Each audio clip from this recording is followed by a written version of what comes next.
Amén. Les saludo con la santa paz del Señor. Quiero compartirles en esta ocasión en el libro de Proverbios, capítulo 2, versículo del 1 al 5. Y dice así: la palabra de Dios la leo en el nombre del Padre, del Hijo y por el poder de su Santo Espíritu.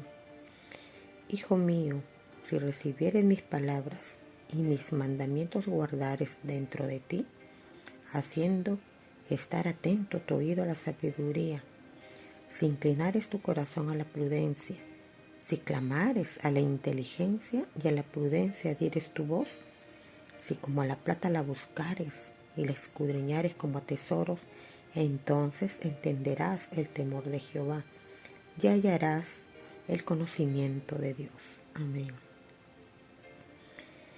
En la palabra de Dios nos habla, ¿no?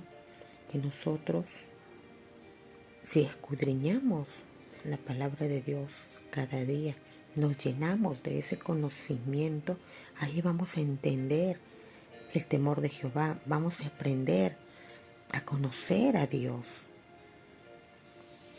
Nuestra manera de vivir es un estilo de vida, poniendo siempre en práctica no solo un vasto conocimiento nada más, sino que al momento de conocerla vamos a ir ejercitándonos, poniendo por obra esa palabra.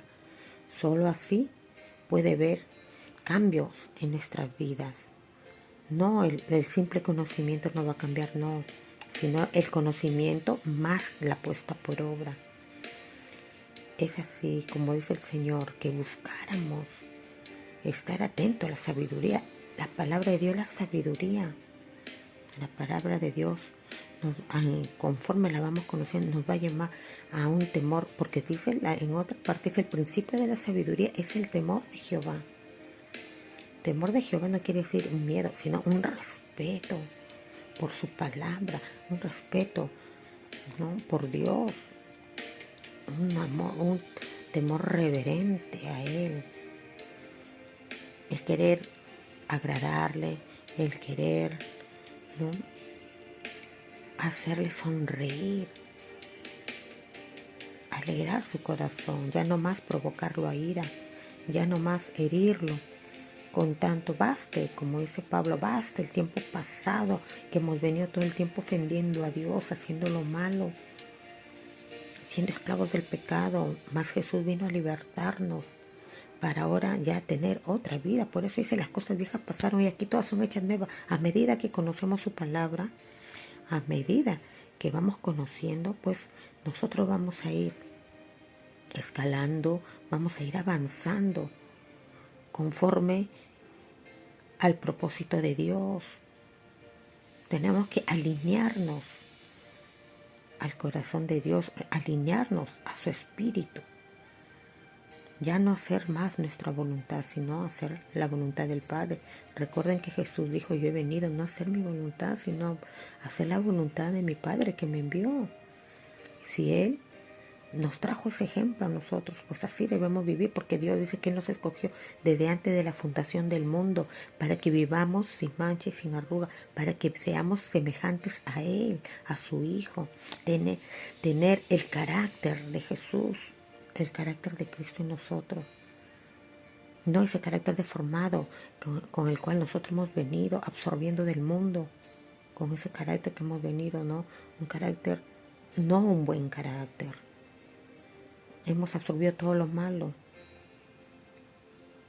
En cambio, aquí, mediante la palabra de Dios, conforme, porque la palabra es la sabiduría, la palabra cambia, la palabra transforma, porque la palabra es espíritu y es vida. Y no solo eso, no solamente va a haber un cambio en nuestra alma, una limpieza total, sino que también nuestro cuerpo va a ser sanado, porque la palabra dice que es medicina y refrigerio para nuestros huesos. La palabra es tan completa porque Dios actúa de esa manera, hace completa sanidad desde adentro hacia afuera. Él quiere ver a sus hijos sanos. Él quiere que tengamos una sanidad tanto interior como una sanidad física.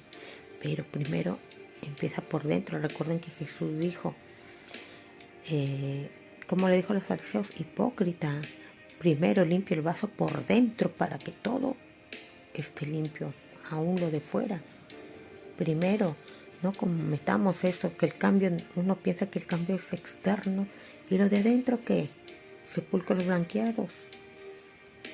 Por fuera bonito, pero por dentro lleno de podredumbre, de huesos secos. No es lo que quiere Dios. Él quiere actuar en nosotros. Debemos dejarlo actuar al Espíritu Santo en nosotros, desde adentro hacia afuera. Ser renovado primero en lugar nuestro espíritu que está muerto por causa de nuestro pecado, porque cuando estamos en pecado hay una separación con Dios. Y al estar separado de Dios quiere decir que hay una muerte espiritual.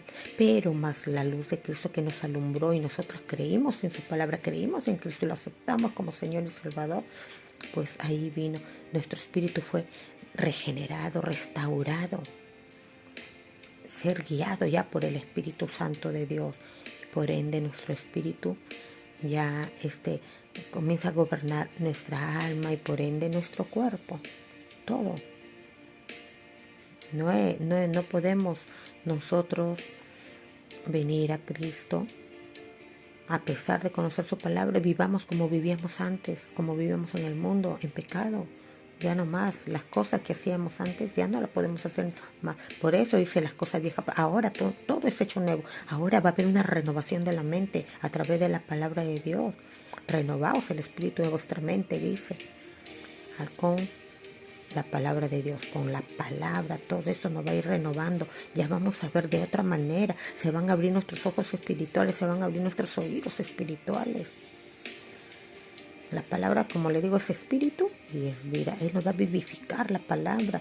El salmista decía, vivifícame conforme a tu palabra, según tu palabra, Señor. Y eso es lo que Dios hace, vivificarnos a través de su palabra. Y el espíritu es el que vivifica, en verdad. La palabra sí es espíritu. Cuando tú abres la palabra, no es casualidad lo que lees. Es la boca de Dios hablándote. Es hablándote, porque Él conoce lo que tenemos, aún las intenciones de nuestro corazón. Él conoce qué es lo que está pasando en nuestro interior. Con la palabra nos exhorta, con la palabra nos corrige, con la palabra nos enseña, nos redarguye de pecado. Recuerden que Jesús dijo, cuando venga el Espíritu de verdad, Él convencerá de pecado, de justicia y de juicio. ¿Y cuándo va a venir a nosotros? Cuando nosotros somos obedientes, porque Hechos 5:32 dice, y recibiréis poder cuando venga sobre ustedes el Espíritu Santo de poder, a quien Dios da a los que le obedecen. ¿Obedecer qué? A su palabra, a sus mandatos, a todo lo que Dios ha dejado aquí en su palabra, a todo, no una parte. Hay que ser obedientes totalmente, en su totalidad. Tendremos fallas, sí las tendremos, pero hay que levantarnos porque Dios dice, mientras hay vida y esperanza, que lo buscamos mientras pueda ser hallado. Jesús mismo dijo, orad sin cesar para que no caigas en tentación, porque tentaciones va a haber siempre, pero gracias a la cobertura de la oración, si nosotros buscamos a Dios, Él ha prometido.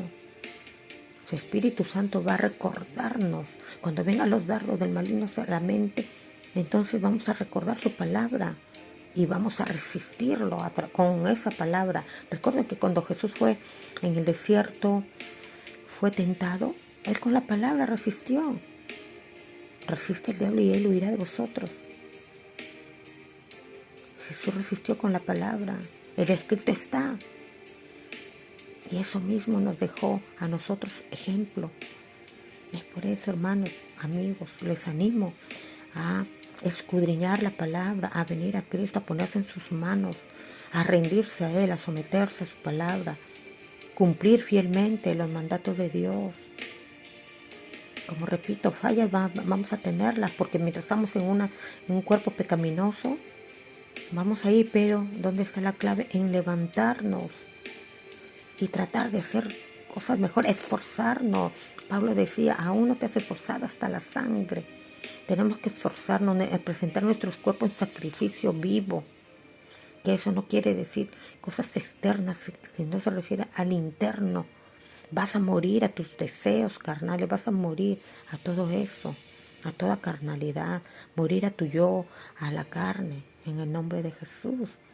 Espero que esta palabra les haya servido, pues, como aliento, no como ánimos, hermanos, porque para ello estamos, para animarnos los unos a los otros. Hermanos, no dejen de congregarse. Basta dos, dice el Señor. Ya basta dos, Él está en medio, actuando. No se desanimen, sigan para adelante, porque las aflicciones en este mundo no se compara en nada con la gloria venidera que Él ha preparado para cada uno de nosotros. Dios lo prometió, y Él no es hombre para que mienta, ni hijo de hombre para que se arrepienta. Él cumple sí o sí sus promesas porque Él es fiel. Entiendan, fiel es el que prometió, y su palabra es viva y eficaz. Y nada en Dios es en vano. Tendremos recompensa. Esperemos la esperanza bienaventurada. Aguardemos la esperanza bienaventurada, como dice su palabra. Aprendamos a amar a Dios. Amar a Dios es amar al prójimo. Y amar al prójimo es amar a ti mismo. Amarte a ti mismo no quiere decir que vas a tener un ego levantado, subestimando al resto y sobreestimándote a ti, no. Amándote es que vas a cuidar de hacer lo malo. Porque en verdad, Dios, si mirar en nuestros pecados fuéramos aniquilados, y no queremos eso, ¿verdad? Es mejor cuidarnos, amarnos, cuidándonos de no pecar, para recibir recompensa, para que no el alma enferma no explote en nuestro cuerpo y resulte la enfermedad, resulte la diabetes, resulte el cáncer, resulte los osteoporosis. Eso estallan en el cuerpo. Le damos un derecho legal al enemigo para que se meta en nuestros miembros, en nuestros órganos. Pero la obediencia, recuerden que la obediencia es una forma de guerra espiritual. La obediencia va a traer muchas bendiciones y va a echar fuera toda maldición en el nombre de Jesús. Que esta palabra haya caído en tierra buena, que sea esta palabra como una semilla que germine y dé fruto al 20, al 40, al 60 y al 100 por uno. Les saludo en el amor de Cristo. Amén.